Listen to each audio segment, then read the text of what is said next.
Деньги.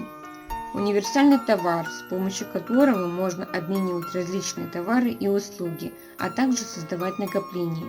Деньги могут существовать в виде материальных объектов, банкнот и монет, в виде бухгалтерских или компьютерных записей. Национальная валюта Казахстана – тенге. Была введена в обращение 15 ноября 1993 года.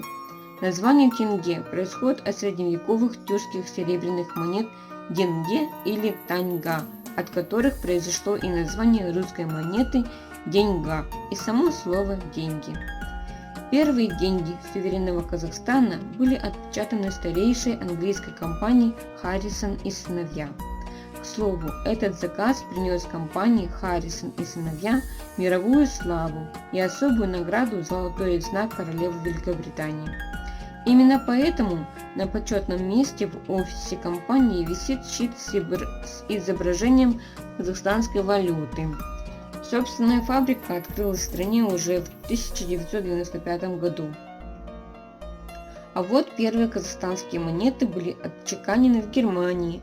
Они были изготовлены из таких материалов, как Л-80, латунь, обрабатываемая давлением. Сегодня тенге является экономической основой независимости, символом суверенитета, полновесной частью новейшей истории и будущего Казахстана. Дизайн национальной валюты отображает современность Казахстана, включает все государственные символы, изображения архитектурных объектов и природных ландшафтов страны.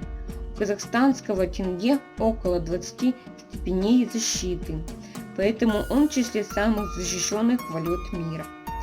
Символ тенге, буква Т с дополнительной черточкой наверху, появился в 2006 году и известен уже в большинстве стран мира.